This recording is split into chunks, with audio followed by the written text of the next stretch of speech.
We are live. Hello, hello. Just waiting for it to make sure we're good on YouTube here. All right. All right. There we go. Very good. So we've got action. We got lights, camera, action. All right. Very good. All right. There we go. Very good. So we've got action. We got lights, camera, action. All right. Very good. All right. There we go. Very good. So we've got action. We got lights, camera, action. All right. Very good. All right. There we go. Very good. Hold on. So we've got action. We got lights, camera, action. All right. Very good. All right. There we go. Very good. Hold on. So we've got an echo here. action. Hold on one We second. got lights, You got camera, some action. kind of All right. repeat Very going good. on here. All right. There we go. Very good. Hold on. So we've got got an echo here. action. Hold on one We second. got lights, You got camera, some action. kind of All right. repeat Very going good. on here. All right. There we go. Very good. Hold on. So we've got an echo here. action. Hold on one We got second. lights, You got camera, some action. kind of All right. repeat Very going good. on here.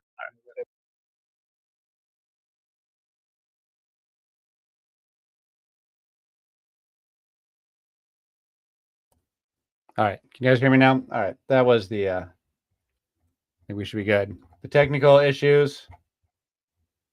Aye. All right. So hello everybody. Ed Dodge here. We got Lisa Adams, Tony, and the girls are around somewhere. But it's mainly me and Lisa today. Hi Lisa, how you doing? Hi, Ed. I'm good. I'm really looking forward to this conversation. All right, great. So I wrote this up on my blog, the Lost Goddess Substack, edwarddodge.substack.com, if you want to catch up with what I'm writing. So everything we're going to talk about here is on my blog. So I just posted this today.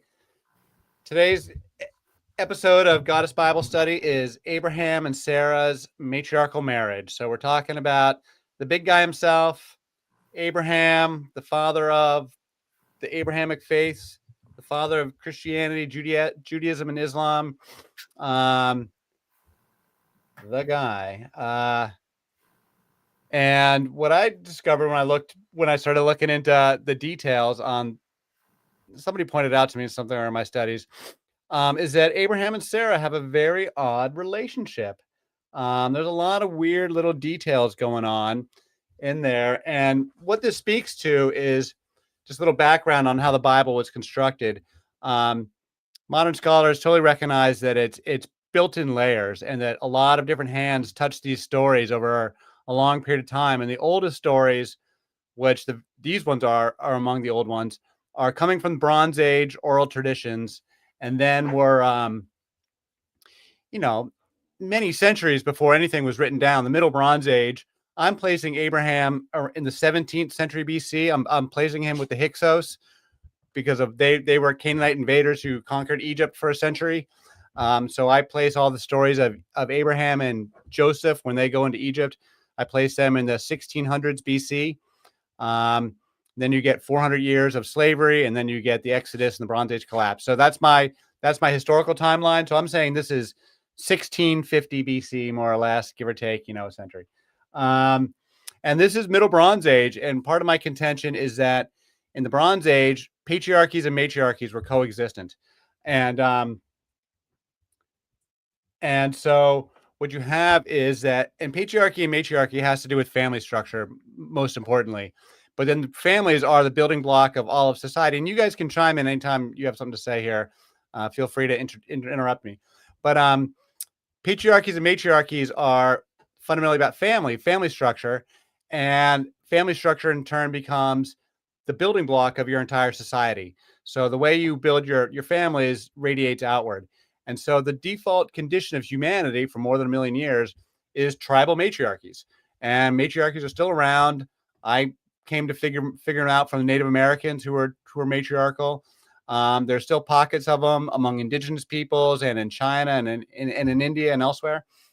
Little pockets that still survive, but most of the world's obviously patriarchal. So what does it mean, matriarchy versus patriarchy? The most important thing is that you're tracking your family lines to the mother versus tracking your family lines to the father.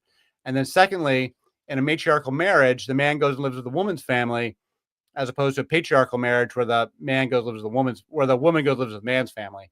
So in a matriarchal marriage, because the family lines are tracked to the mothers, they're not constraining the women's sex lives. There's no one, they're not tracking the baby daddy. It literally doesn't matter. I mean, there's going to be cultural customs, obviously, but it doesn't really matter who the women are having relations with, because you're not concerned about tracking the baby daddy. Whereas in patriarchy, that is the utmost concern. Is if you don't know, the utmost concern is to control women's sex lives, so you know who the father is. The fathers control their daughters, husbands control their wives, etc., etc. And this basic building block of a marriage is built on control of the husband is in control of the wife, and in turn is in control of his whole family. And then this becomes the building block, and all the men are then racked and stanked in their hierarchy, this pyramid shaped hierarchy. And at the very top of the pyramid, you get the king or the emperor or the alpha male, whatever it is. But it's a pyramid shaped hierarchy of society that you get in a patriarchal civilization, which we totally take for granted in the Western world, because Western civilization is deeply patriarchal. But not all of human civilization is patriarchal. Matriarchies and patriarchies were coexisting. And so patriarchies only came into an existence in the Bronze Age, when the shift to bronze introduced weapons, which introduced warriors, which introduced warrior kings who were able to impose their will on the rest of society by force and violence, forcing women into subjugation, women and men both into subjugation. But the alternative is these matriarchal, tribal matriarchies. So it's tribal matriarchies versus kingship and patriarchy. And in tribal matriarchies, the women and men, these are generally egalitarian and generally cooperative societies, like you see in Native Americans. And the women and men hold more or less equal worth in the society. The men don't dominate the women. The man goes and lives with a woman's family when they get married, and the women are staying together to help raise the children and stuff communally. And if it's an unhappy marriage, you kick the man out, and the woman stays put with her family wealth and her family structure, and it's no harm, no foul for the girls when they have an unhappy marriage. But the reverse is true in a patriarchal marriage, where the woman goes lives with the man's family. And we have lots of evidence of this. When the marriage goes south and it's unhappy, then it's the woman who suffers, and it's the woman who's pretty much screwed, pretty much 99% of the time, 100% of the time over the centuries. And we see it right into the modern day. And so creates a very different type of society when you have patriarchal families versus matriarchal families. And one of my contentions about the Bible and the Old Testament is that this is what they're fighting about. It's a transition to patriarchy. The Israelites started out as pagans and polytheists, but they all started out as matriarchal tribes. The 12 tribes of Israel, in my argument, were matriarchal. Then once they get kings with King Saul and King David and King Solomon, they transition to patriarchy, and they shut down the mother goddess and they shut down the women, and we'll get to all that. But what we're going to focus on today is this time period when matriarchies and patriarchies were coexistent. And that Abraham, the first patriarch, just by virtue of that name right there, being the first patriarch, that implies that he was born into a matriarchal culture. Like if he's the first, well, there was no other patriarchs before him. So he was born into a matriarchal culture. And sure enough, his wife, Sarah, is called a matriarch. She is by tradition referred to as the matriarch, by, Jewish and Christian traditions. And when you dig into the details of their marriage, and a lot of the stuff is the whitewashing that still peeks through, because these stories have been worked over and over and over again over many centuries. But you get these little tiny details that poke through from the original tales to let you know that these weren't written later, that nobody would have written the character of Sarah. If this was written in the Iron Age, 1,000 years later, nobody would have written Sarah doing the things she's doing and Abraham behaving in the way that he behaves. So we will dig into this. Let me see if I missed anything in my notes here. Anyone has anything to say? I'm going to get to the... all right, so what's weird? First of all, they're brother and sister. Abraham and Sarah are half brothers and half sister. And as it says right here from the Bible, Genesis 20:12, this is Abraham talking. Besides, she really is my sister, the daughter of my father, though not the daughter of my mother, and she became my wife. This is a very telling clue right there. This right there, they're telling you they're not tracking the fathers. They're only tracking the mothers. So in this kind of culture, for whatever reason, it was acceptable. You wouldn't marry you wouldn't hook up with your sibling from the same mother, but if that father's from some other tribe somewhere else, apparently that was okay for those guys back then. But again, that's not something they would have written. Nobody would have written that in the Iron Age, and they certainly wouldn't have written it in 500 BC or the later parts of time when they were working on these stories. That's a very old detail. Secondly, Sarah tells Abraham what to do in multiple occasions. We'll get to that, particularly regarding her slave Hagar, with whom Sarah tells Abraham to have a child with her because Sarah is infertile. And then Sarah would later on kick Hagar out of the house, Hagar and the child out of the house. And then finally, when Sarah dies, this is another element of these old-fashioned marriages, is that they're not living together. Abraham has to go travel to go to her burial, to go to her funeral, and it implies he has to travel long distance.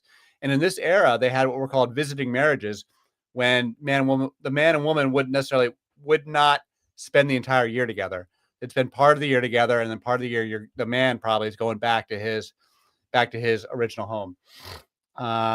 So these are all these little details that really tell us that these stories really are old, even though they're also clearly were worked over and over again by many centuries. All right. Oh, we also see the interplay of another one of my theses is that in the Bible, the God of the Bible is actually two separate gods that have been stitched together. And if you pay attention to this, you can see these different elements of where they're being stitched together.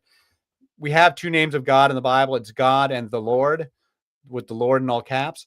Well, the Lord is Yahweh, and God is El or Elohim, and there's a bunch of different titles, but it's all about this original God, El. And the Israelites were followers of El. The name of the people is Israel.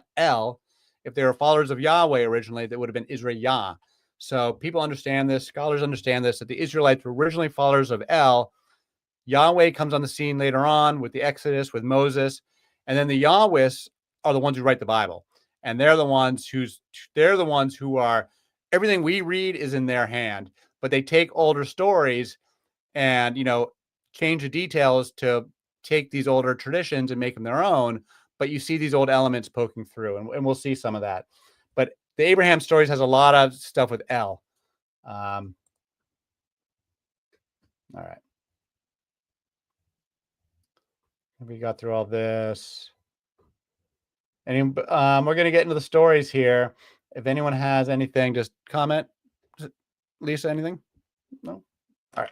My comment is it seems like it would have been a lot personal easier. comment. Yeah. Go ahead. No, I think for myself, but also for a lot of people that I talk to, in this day and age, modern times, the idea of like a visiting marriage actually is very attractive, right, for a lot of people, especially women like me who have been, very independent. We've got our poop in a group. We own our own homes. Like, we don't like need a man, but we would like to have one or whatever. So anyway, it's a personal comment, but I think I'm speaking for a lot of women.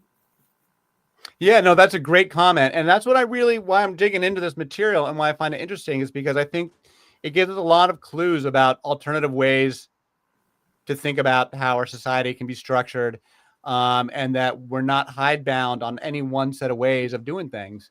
So anyway, Tony, you wanted to say something? I got to say that it sounds like it would have been a lot easier to be a man in a matriarchal society. Oh, absolutely. I'm all for just moving in with the wife's family. I'm all for it too, man. I mean, I did the whole wife and kids thing, man. It's tough, dude. It's really tough to be the sole breadwinner and all. Not that I even was a sole breadwinner, but like that pressure, that expectation is really hard on men, especially now when the economy is changing and an average working class guy just is not realistically going to support a whole family on a middle of the road working class income. I mean, it's just not even possible. So we really do. Economics is going to force us to rethink some of these structures. Economics alone is forcing our hands, aside from all the other changes in society. But yeah, this is exactly why I find this interesting to talk about, because I think as we transition into the space age, these questions are more vital than ever, and these discussions are worth having. Just on just to move the Overton window a little bit and get people thinking about alternatives. All right, so I mentioned Amen. Let's give it up for the women. all right, so I mentioned the Hyksos. All right, so Abraham and Sarah, also worth mentioning that their names change. Abraham was originally Abram, and Sarah was originally Sarai. So you'll notice that. So in this part of the story, this is early on, there's a famine. So Abram and Sarai go to Egypt to escape the famine, and they, meet up with some muckety mucks.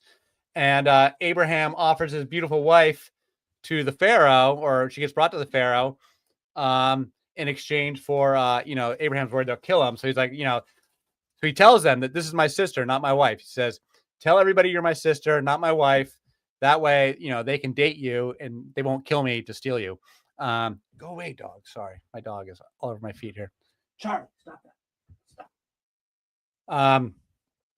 So Abraham tells them that it's his sister. She goes and hooks up with the Pharaoh, and and just totally sleeping with him. And the Pharaoh gives them all sorts of gifts, gives them all sorts of wealth. So I'll just read the story here. So this is from the Bible. Now there was a famine in the land, so Abram went down to Egypt to live there for a while because the famine was severe. And as he was about to enter Egypt, he said to his wife Sarai, "Look, I know that you are a beautiful woman, and when the Egyptians see you, they will say, 'This is his wife,' and then they will kill me, but I will let you live. Please say you are my sister, so that I will be treated well for your sake, and on account of my life, and on account of you, my life will be spared." So when Abram entered Egypt, the Egyptians saw that the woman was very beautiful. When Pharaoh's officials saw Sarai, they commended her to him, and she was taken into the palace of Pharaoh. He treated Abram well on her account, and Abram acquired sheep and cattle, male and female donkeys, men servants and maidservants, and camels. The Lord, Yahweh, however, afflicted Pharaoh and his household with severe plagues because of Abram's wife Sarai. So Pharaoh summoned Abram and asked, "What have you done to me? Why didn't you tell me she was your wife? Why did you say she is my sister, so that I took her as my wife? Now then, here's your wife, take her and go." Then Pharaoh gave his men orders concerning Abram, and they sent him away with his wife and all his possessions. So, it worked out well for Abram and Sarah, and so, but, this definitely violates, the later eras of, they just would not have written this story in a later era like that Abraham, it just never would have occurred to him, to write this story. It's clearly, the sensibilities were so severe, and 1,000 years later, when the Bible really got written down, that they just wouldn't have written it that way. There has to be some roots to it. Well, so what I'm wondering here, I mean, clearly not only is she beautiful, but she carries weight with the Pharaoh in this case. And I'm thinking, even though it says the Pharaoh gave all of these things to Abram, that the Pharaoh probably gave them to Sarai. Totally. Totally. Right? Set her up in a household, gave her all these gifts and things, and Abram gets the benefit of that. Yeah, it has a pimping feel to it, but but yeah, they're definitely giving the money. I agree with you. They're definitely giving the money to Sarah. I'm glad you said it, Ed, not me. I mean, pimping ain't easy, even back in the 17th century BC, huh? Well, in this era, prostitution was sacred. There wasn't even nothing wrong with it. So I think it was perfectly normal, actually, in Egypt and Mesopotamia. Something I read about in my book was that there's just a culture of gift giving. In these societies that are more sexually freewheeling, the women would approach men, and they would simply expect to get a gift. And there's this sort of culture of gift giving for sex, and they don't even think of it in terms of prostitution, the way we describe it. All right, so here's Abram meets the priest of El Shaddai. This is one of the places where we see the name El being used in one of the old titles. So I think this is also one of the really old bits that's peeking through. Then Melchizedek, king of Salem, brought out bread and wine, since he was the priest of God Most High, which is El Shaddai in Hebrew. And he blessed Abram and said, "Blessed be Abram by El Shaddai, God Most High, creator of heaven and earth. And he blessed be God Most High, El Shaddai, who has delivered your enemies into your hand. Then Abram gave Melchizedek a tenth of everything. The king of Sodom said to Abram, give me the people, but take the goods for yourself. But Abram replied to the king of Sodom, I have raised my hand to the Lord Yahweh, God Most High, El Shaddai, creator of heaven and earth, so that I will not accept even a thread or a strap of a sandal or anything that belongs to you, lest you should say, I have made Abram rich. So here, I think, is one of these details where the later Yahwist writers are simply interjecting Yahweh into the story just to, like, again, capture it for their own political agenda, their own theological agenda. But it would have originally been just El, and they just like throwing a little bit of Yahweh in there just to make sure, the modern reader is being led along. And there's lots of places where you see that around the Bible. Here's another little detail demonstrating layers of edits to the story. Abraham is introduced as coming from the city of Ur. Ur was the first, Ur and Uruk were the first two great cities of the world in Mesopotamia in the early Bronze Age. They were the first big cities to reach like 30,000 people, 50,000 people, the first great cities of the world. Uruk in particular. I think Ur was a little bit older, but Uruk was a little bit bigger. But they introduce Abraham as being, all right, this is where it says, the Lord also told him, I am the Lord who brought you out of Ur of the Chaldeans to give you this land to possess. Well, the Chaldeans are an Iron Age people. They didn't exist in the Bronze Age. At the time that Abraham would have been around in the 17th century, the Chaldeans didn't exist. They're an Iron Age people who conquered Babylon at the time that the Jews were in exile in Babylon. So the Chaldeans were like the local rulers at the time of the time of the exile. I think the Chaldeans are the ones who do they are the Babylonians. That's Nebuchadnezzar and the Babylonians that sacked Jerusalem and sacked the first temple. That's the Chaldeans. They didn't exist in the Bronze Age, and so Abraham would not have come from he may have come from the city of Ur, but it wouldn't have been the Chaldeans. And so that's just, again, one of those little details that shows how these stories are written over and over and over again. All right, now here's where we'll probably get to the most important part of the story, about Hagar. So Hagar is Sarah's slave. So one of the key elements of the Sarah and Abraham story is that they're childless until they're like 100 years old. So they're having all these adventures and going all over the place, but they don't have any children. And that, and that's, it's a source of there's a problem for them. So at some point, Sarah instructs Abraham, and this is very important. I'll just read the story and we'll get back into it. Now, Abram's wife Sarai had borne him no children, but she had an Egyptian maidservant named Hagar. She's a slave named Hagar. So Sarai, elsewhere, she is described as a slave. So Sarai said to Abram, look now, the Lord Yahweh has prevented me from bearing children. Please go to my maidservant. Perhaps I can build a family by her. Sarah is saying it's going to be her family. It's going to be her child. She is instructing her husband to go impregnate her slave girl so the baby can be Sarah's baby. It's a very, very important detail. It's not Abraham's baby. The child is named Ishmael, and he becomes the patriarch of the Muslims. So Islam tracks their entire patriarchal line back to Ishmael, who's Abraham's first child, not through Isaac, the child that comes later, that the Jews do. So, but this is very critical detail. Sarah is instructing Abraham to go impregnate her slave girl so that Sarah can keep the child.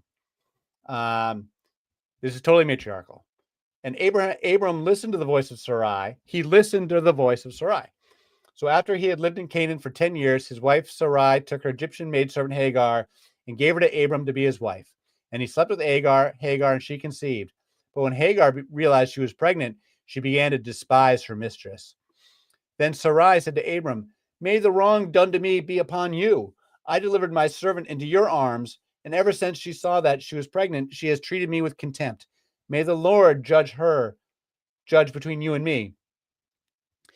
Here, said Abram, your servant is in your hands. Do whatever you want with her.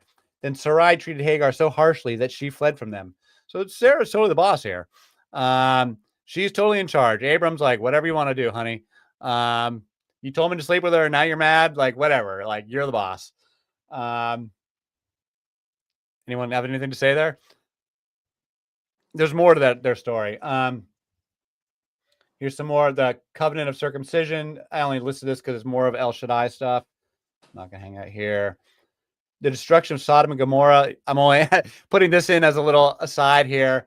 So Sodom and Gomorrah is a famous story where the city is destroyed by God because of their sexual deviance. Well, there's a controversial, and I don't know if this is true, but there's a controversial, a recent scientific claim that this town called Tel Al Haman, which has been being dug out by archaeologists, is in fact a real Sodom, and that it was destroyed by a Tunguska-like airburst in 1650 BC. An airburst being like a asteroid strike, but it blows up in the air. The Tunguska event. Do you guys know what that is? No. It was a meteor strike in Siberia in like 1910 that like hit like a nuclear bomb, but it was like all the way up in Siberia, so nobody was living there. But they felt it like back in civilization. They felt the effects of it, and finally, people got out and found this location, and like 30, it was flattened like for a circle 30 miles in diameter, like 30 miles in every direction was completely flattened. All the forest was completely laid down. There was no towns there. There was no people there. So nobody was killed, but like but it's like this deep forest up in Siberia, and the entire thing was flattened for like 30 miles. It's really these amazing photographs they have. And so it didn't strike the ground either. The comet blew up in the air. So it's like an air bomb, nuclear bomb kind of thing. So anyway, there's a theory out there, and again, I don't know that it's true, that this town of Tel Al Haman was struck by a similar type of thing, and that became, and it's at the right time period, and that became the origin of the Sodom and Gomorrah story. And so then it's like, you can imagine if that's true, you can imagine that the people would have been wondering, why was this town entirely struck down? Why did this nuclear bomb go off? And they said, oh, well, because they were all a bunch of sexual perverts over there, and they deserved it. The same kind of thing they're saying today. Go ahead. I'm curious though, like, I mean, given the kinds of natural disasters that we've been witnessing and recently, I'm like, I mean, how do they really describe it? It did like a big wildfire type thing move through? Was it really literally like just like bam, things were wiped out, almost like, like a bomb or a meteor or, something, an asteroid, something like that? Like how's that really described though? Rain, sulfur, and fire. This is how it's described in the story in the Bible. Okay. Then the Lord rained down sulfur and fire on Sodom and Gomorrah from the Lord out of the heavens. Thus he destroyed these cities and the entire plain, including all the inhabitants of the cities and everything that grew on the ground. But Lot's wife looked back and she became a pillar of salt. Yeah, I mean, they describe it. I mean, it sounds like, that could easily be interpreted as like an asteroid strike, a meteor strike. It's not hard to believe. I would not be surprised at all if they were able to prove that. So now here's another instance where Sarah hooks up with another guy, except Abimelech is his name. He catches on just before they go to bed, and so he sends her home. But again, she keeps all the gifts, keeps all the money. Then Abimelech called Abraham and asked, "What have you done to us? How have I sinned against you that you brought such tremendous guilt upon me and my kingdom?" He's mad because he was about to sleep with a married woman. "You have done things to me that should not be done." Abimelech also asked Abraham, "What prompted you to do such a thing?" Abraham replied, "I thought to myself, surely there is no fear of God in this place. They will kill me on account of my wife. Besides, she really is my sister." This is the quote I read before. "Besides, she really is my sister, the daughter of my father, though not the daughter of my mother, and she became my wife. So when God had me journey from my father's house, I said to Sarah, 'This is how you can show your loyalty to me. Wherever you go, say of me, he is my brother.'" Again, that kind of like has a very odd wrinkle when you think of it. It's also interesting too, like that it's another king. So whatever circles that they're moving in, right? She's getting together, like she really must have some sort of power because she's getting together with like pharaohs and kings. Exactly, right? Yeah. Yeah, she's meant to be incredibly beautiful and all that. And she's probably a heck of a woman. All right, so now we get to the birth of Isaac. So This is the famous story of Abraham and Sarah having a child when they were 100 years old, which just might be apocryphal, just maybe apocryphal. It might be a symbolic thing. Wait a minute. What does apocryphal mean in this case? Like symbolic, not like literally true. Okay. Now the Lord attended to Sarah as he had said, and the Lord did for Sarah what he had promised. So Sarah conceived and bore a son to Abraham in his old age, at the very time God had promised.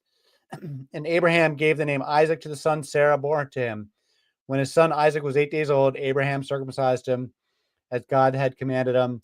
Abraham was 100 years old when his son Isaac was born to him. Now that Sarah's got a child, now there's more strife with Hagar. Hagar did come back after the part before where she got chased away. She did come back, and they had lived together for a while. But she gets kicked out for good now. But Sarah saw that the son whom Hagar the Egyptian had borne to Abraham was mocking her son. And she said to Abraham, "Expel the slave woman and her son, for the slave woman's son will never share in the inheritance with my son Isaac." Now this matter distressed Abraham greatly, because it concerned his son Ishmael. But God said to Abraham, "Do not be distressed about the boy and your maidservant. Listen to everything that Sarah tells you, for through Isaac your offspring will be reckoned. But I will also make a nation of the slave woman's son, because he is your offspring." Now we get into the famous, and so, yeah, in this case, all right, so finish this off. Hagar and Ishmael do get chased off, and they do leave the family for good. But, the Lord Yahweh rescues them, and they go on to glory and whatever. And Ishmael will ultimately become the, as I was saying before, the patriarch of the Muslims, of Islam. And Isaac is the patriarch for the Christians and Jews. So now we get to the famous sacrifice of Isaac. Child sacrifice is a complicated topic, and I'm gonna do a whole dedicated story on that. I have a whole chapter on it in my book. But the short story is that I do believe that El worship in this era did involve human sacrifice, and that was normal in this time period, and that they specifically did sacrifice children to El. The Greeks talk about it too. For the Greeks, El is Kronos. Kronos is the same, and these gods map over. El maps to Kronos. Asherah maps to Rhea in the Greek pantheon, the Titans. They map over to other gods in other neighboring cultures too.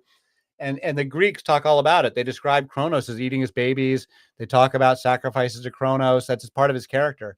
So I do think that is part of the character of El. And I do think that speaks to the Yahwists were ultimately reformers on a lot of dimensions. And this child sacrifice was one of the reforms that the Yahwists brought in, which I think we would all appreciate nowadays. I might not like much the Yahwists did, but I do appreciate the ending the child sacrifice. I just want to say that Kronos also, he's like part of his mythology is described as being sort of like paranoid because his sons were, like rising up in power and so on. And Kronos did not want to like defer to them or pass along, like the kingdom or what have you. And he did kill his children. So like that's a very common, well-known part about who he was. But I didn't ever think about this thread with like child sacrifice or what have you. But clearly, I mean, in the story, there's that point at which Abraham had, given all these other sacrifices to God, right? Like, and he cut them all in half and he laid them out or whatever as his sacrifices to God. Like God demanded that of him, like what was it? Like the goat and the whatever and the so on. And Abraham did that.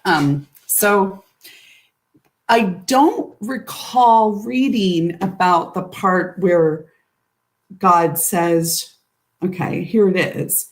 Take your only son and offer him as the burnt offering. Okay, I see, which I will show you.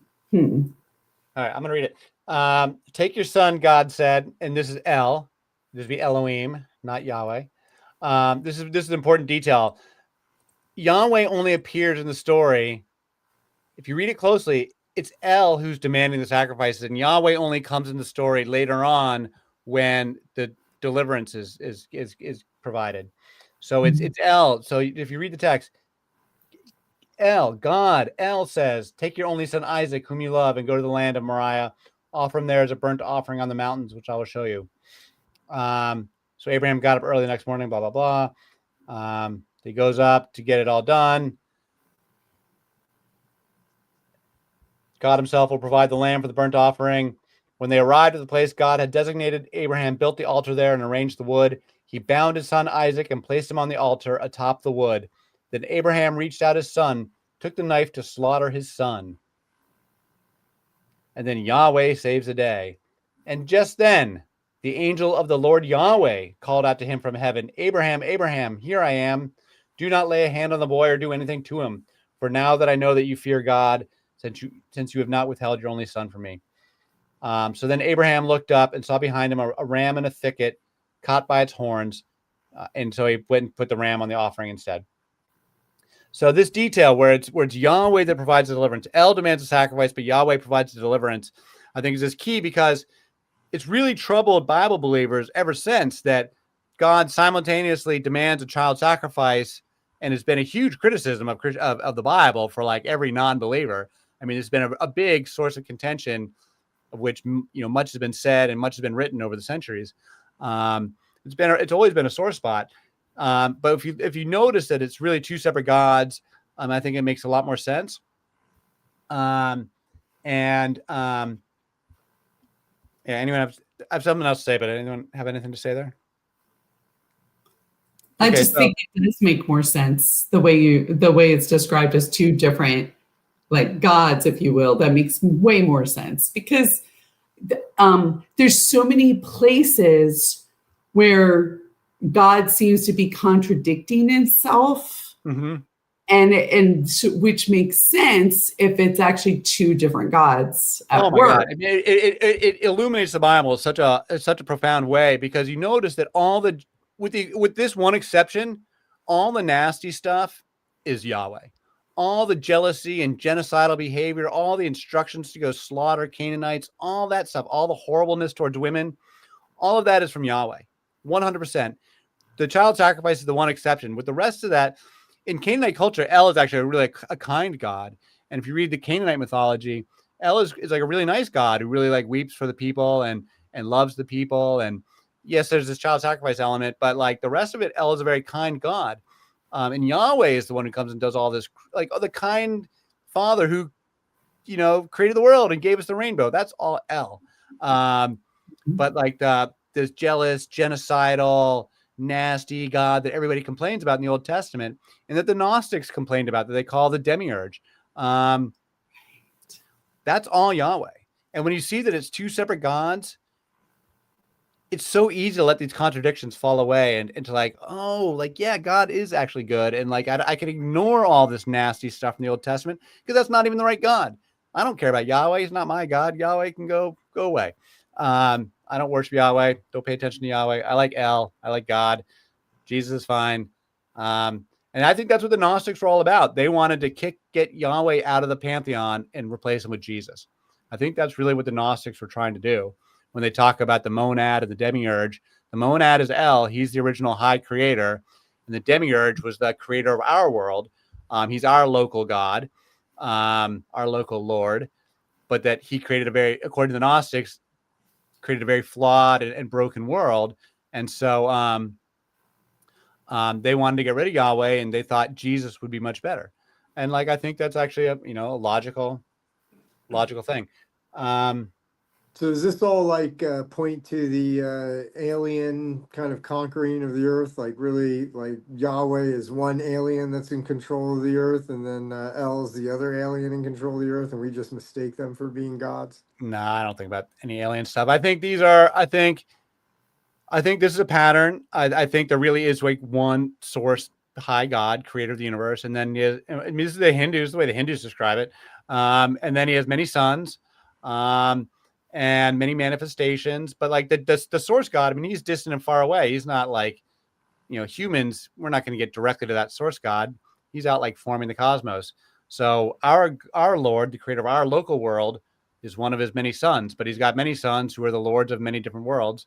And so, but if your local Lord isn't so good, maybe you need a different local Lord. The Greeks have a very similar story about Iphigenia, who is a girl who is the daughter of Agamemnon who gets sacrificed. And in some versions of the story, she is also rescued by the goddess Artemis with a ram. But in other versions of the story, she dies. Depends which version of the story you read. But the Greeks and the Hebrews, one thing they had in common, the Greeks and the Romans and the Hebrews, they were all disgusted with the child sacrifice stuff because it was still contemporary when they were around, because they were still doing it in Carthage. The Carthaginians were Canaanites. They were Phoenicians. So the Carthaginians who fought against the Romans, they had all these same Canaanite cultures. They worshipped El, and they worshipped Baal. All these gods that they're talking about in the Bible, the Carthaginians continued to worship, and they continue to do the exact same child sacrifice tradition. That's what I'll get into in the other, when I do a dedicated story on it. We'll talk about the Carthaginians and how the Romans were totally disgusted by it. The Romans and the Greeks, they both wrote about it with complete disdain, the same way the Hebrew prophets write about it. They were completely disgusted with the whole tradition. They thought it was completely gross, and this is why part of the reason why they hated the Carthaginians so much. Well, it seems to me if you're a god and you want to have lots of followers and worshipers and everything, that you're not going to want the children to be killed. You want the children to like grow up to love you. Right, So right. like, don't sacrifice your kids because I need as many followers as I can. Yeah, the only way I can rationalize it is that this is an era when they had just really outrageous infant mortality. And so, and on any given woman would not expect her children to survive. And so you don't really even get emotionally attached to a child until they're like more than a year old because you expect them to die anyway. That's the only rationalization I really have for it. But we do have historical documentation that says they really did do it. All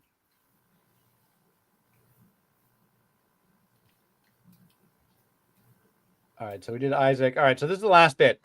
The death and burial of Sarah, and Abraham has to travel to the funeral. We already mentioned about visiting marriages. So now Sarah lived to be 127 years old. She died in Kiriath Arba, that is Hebron, in the land of Canaan. And Abraham went to mourn her and to weep for her. Then Abraham got up from beside his dead wife and said to the Hittites, I am a foreigner and an outsider among you. Like, she's not living anywhere near him. She's like living in a foreign country. Give me a burial site among you so that I can bury my dead. So that's all I've got for today in terms of material.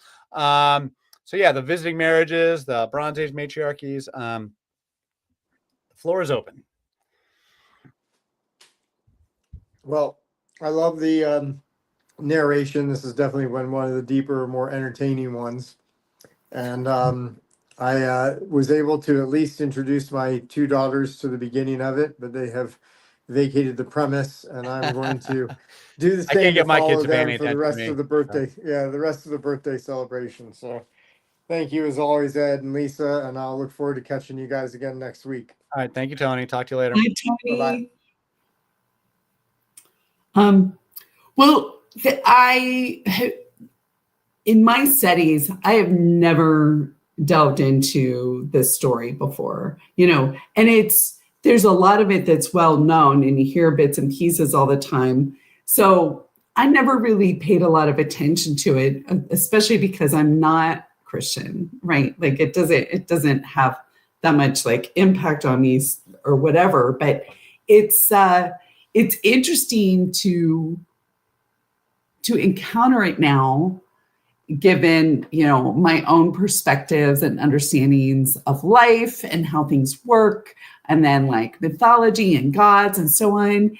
And then also I appreciate the understanding of where these two sons were the branches that, led on to the other, monotheistic patriarchal, religions, the Abrahamic faiths, as they say. I just find that really interesting.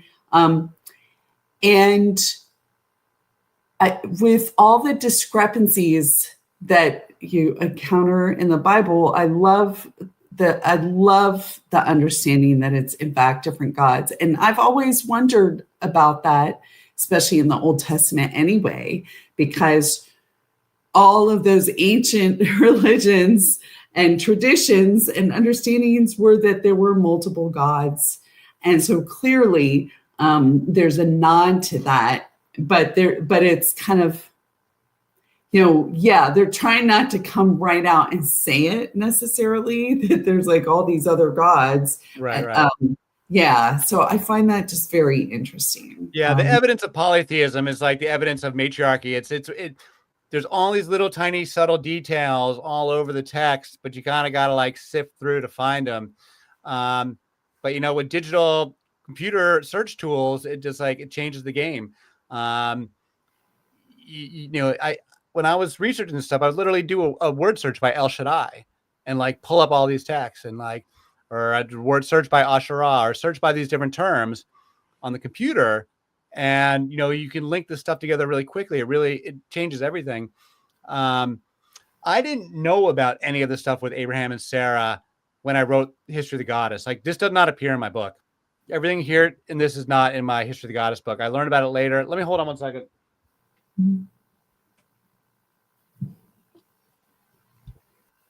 Have you seen this book, Creation of Patriarchy by Gerda Lerner? No. You should read it. You should definitely read it. It must have been where I learned this. This is a really seminal book in academia. I'm not sure when it came out, maybe 1985. Sorry.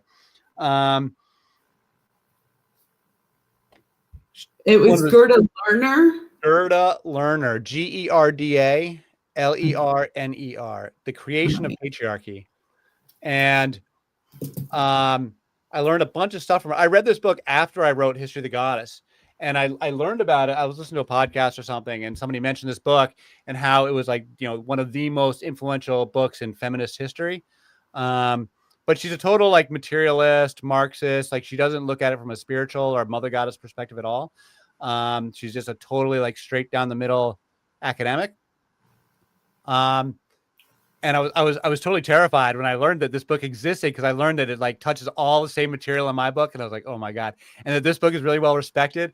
And I was like, man, I hope I'm not like way off, because like if this book is going to prove that I'm wrong and that my whole project is totally sunk.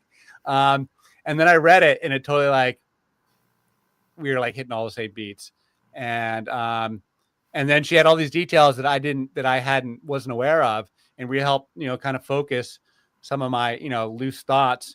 So that book was extremely valuable to me in terms of where I'm at now.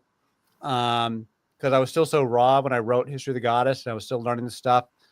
So like all the evidence in History of the Goddess is I still use. But my commentary is not nearly as refined as it is now. And I've got so much more material. And Gerda Lerner is the one who pointed out to me that slavery begins with women, and that they didn't enslave men for like 1,000 years, that slavery was strictly something they did to women. And that's how they imposed, patriarchal context, basically, because it was all just enslaved women, because, the warriors would come through, kill all the men, and just kidnap the women's babies. And, the women will roll right over to like, protect their children, and, or you impregnate the women, kill off any of the women that fight back. So all you've got is the docile women who are being held hostage, basically. And it was a long time before they figured out how to enslave men. Like they didn't even know what to do with them, how to like chain them up, or, they literally had to invent chains. But they also had to like come up with like an economic, they had to have something for them to do. Like you can't just like have these guys hanging around. You got to like send them to the rock quarry someplace. You got to have a rock quarry available for them to like, the men were a threat basically for a long time until they were able to put them to work. And so for many centuries, I don't really know, I'm making up 1,000 years. I don't really know what the number is. But for many centuries, it took them a long time to suss out the economics, to suss out the psychology of slavery. Like at a certain point, people come to accept slavery as part of like the social condition. And so it becomes indoctrinated. So people come to accept their fates psychologically. But also be economically. But economically too, right? It's there's got to be that economical aspect to it. Yeah. So, but in the beginning, they certainly would not have accepted their lot. They would have, been resistant. So they kill off all the men. And so so I learned that from Gerda Lerner. I learned a bunch of other stuff from Gerda Lerner. It's a really classic book.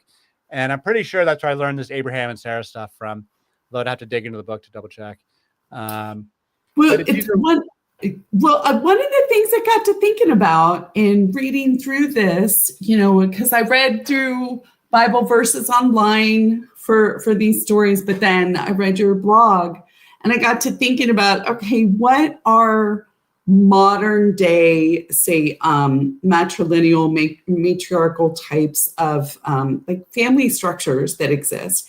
And, certainly there's single motherhood, right? Which is so common. The woman has to just step up her game and become a matriarch, like immediately. A matriarch with no help, though.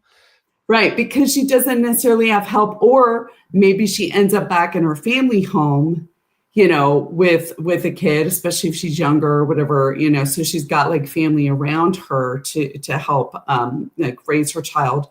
But another thing I thought about was how common it is more like with people of color, like Black women, especially, often tend to live more in multi-generational homes where there's been a lot of absence of like fathers or what have you. And so there's like the grandmother and the mother and like the younger woman and maybe I definitely think the matriarchal stuff is way stronger in the Black community for sure, for a variety of like cultural, contextual, economic, Jim Crow reasons. Totally that. And so I just was like, okay, where might this exist? And those were some things that I came up with. And then kind of going back to what I was saying, like, visiting marriage kind of sounds good. Because, as I navigate, like, what kind of relationship do I want and everything in my mid 50s as, a woman who's like, got it together pretty well and everything. I'm like, do I want to live with somebody? I might want to live with somebody again. I don't know that I feel like I'd have to get married unless it really made a lot of economical sense to do that. But maybe in that case, we either have separate houses or one big house where I get like this part and you get that part,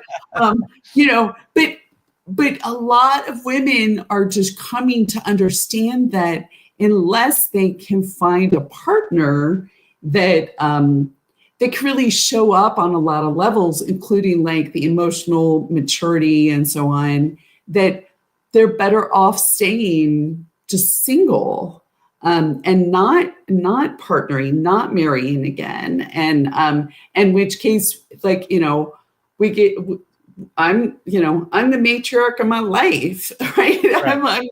I'm ruling over my own life.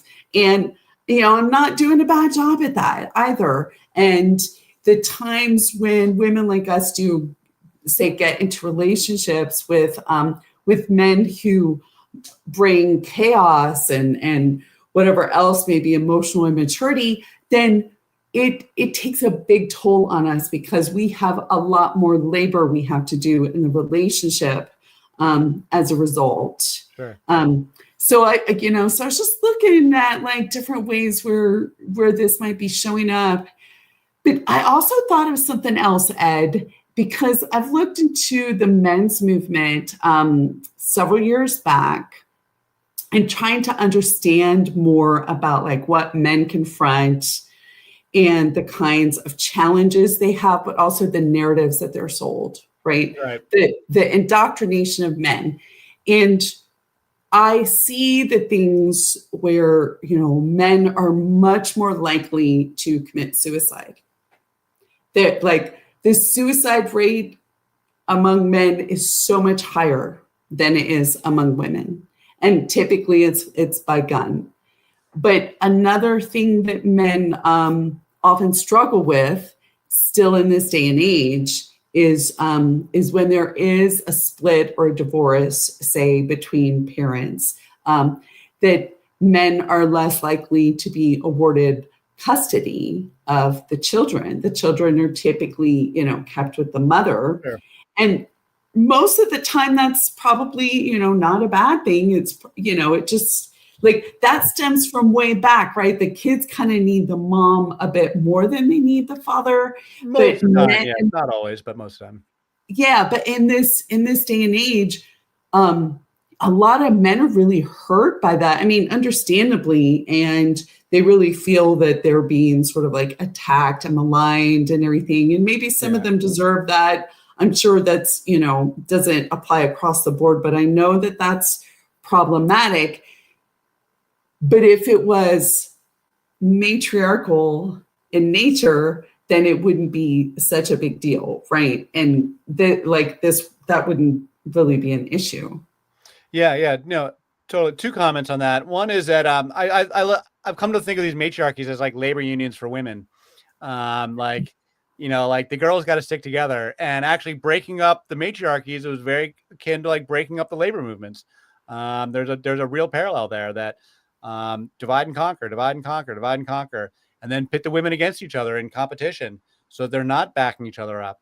And then this has kind of been the downfall of women in certain respects. So like women got to figure out amongst yourselves, ladies, how to like have each other's backs more than you do at the moment, and start to realize that some of your sisterhoods might be more important to you than your husbands in the long run.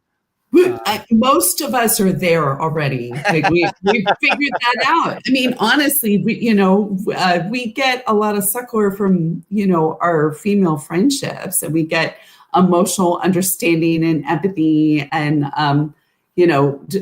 that we don't necessarily get from a partner, but certainly, it's very different than our male. It hasn't gotten to the point of like economics, like buying property together. That's like right. the next step, like where the girls come together and buy an entire apartment building, or build a neighborhood that's all owned by women, right? Like an eco village, all owned and run by women, where the men are the golden girls.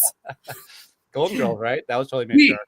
We do talk about that though, in some respects, like as we get into the elder years, the real elder years, like especially if the ones who are married or partnered, like if we're all just like, by ourselves at that point, let's all get a house together, and I'll wipe your ass if you, if you do this for me or whatever, because we look out for each other and we caretake and so on, or maybe we pull resources and we have like, the on-site nurse or what have you that we might need at that point. But I mean, and you're probably more on the leading edge of this culturally. But I hear what you're saying. Like, I think that things need to go in that direction. I think you're probably more of a bellwether, you and your friends, because it's certainly not there for your average middle American. Oh, well, yeah, I guess not. I just hang with the right people. Yeah, I can see that. But back to the point you're making before about for men right now and men committing suicide and like the pressures on men, the narratives on men, like I've navigated this in my own life. My father was an old school alpha male, old school patriarchal guy.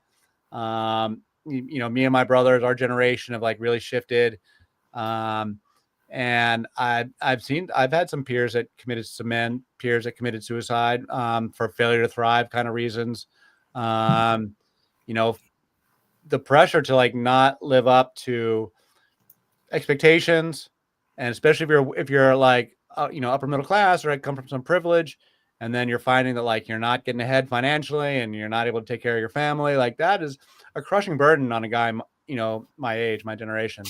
And it's it's really difficult to navigate these days. And the expectations that a man should be able to, like, on his one income, be able to provide for an entire family, and the fact that that's not working, and that undermines your even ability to date, like to even go out at all. Even to find a girl that's equally broke and still loves you even though you're broke. It's tough. It's tough when you're really broke, Mm-hmm.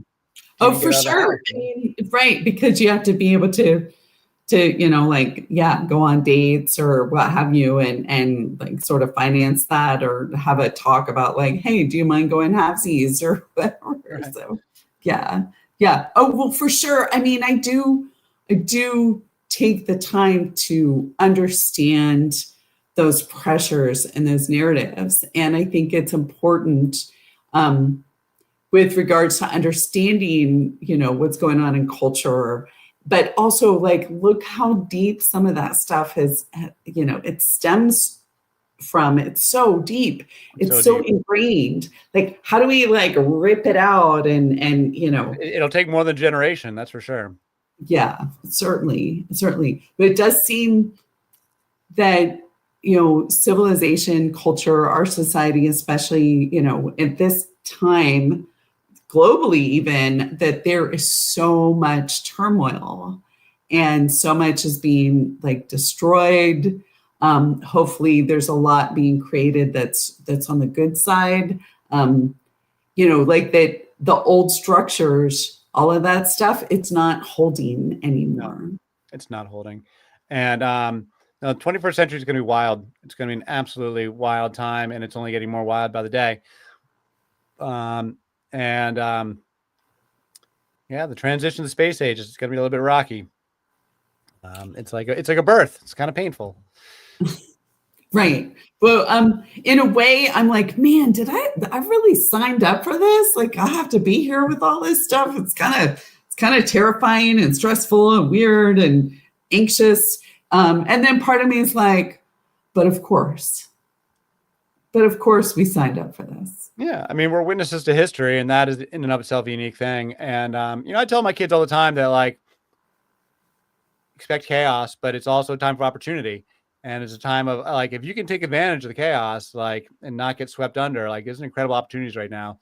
Fortunes are being made overnight, and not to say we have to all chase fortunes, but like, you can kind of do whatever the heck you want right now if you can keep your head above water and keep from being swept under financially and health wise or whatever the rest of it. Like it's a crazy time of opportunity right now. I mean, so much opportunity. So it's an exciting time we live in. It's a dangerous time. It's a scary time. There's like it's a stressful time for sure. Anxious.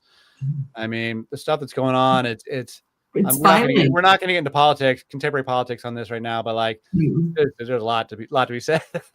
Yeah. I mean, there's violence. There's a lot more. It seems like there's a lot more violence, than maybe there was when, even 20 years ago or whatever. So thank you. Like, I like that we can like contextualize some of this, and for like where we are right now as well. So I really appreciate that aspect. What are we studying? What are we looking at next time? And what is continue with the Bronze Age matriarchal marriages? That's our next chapter.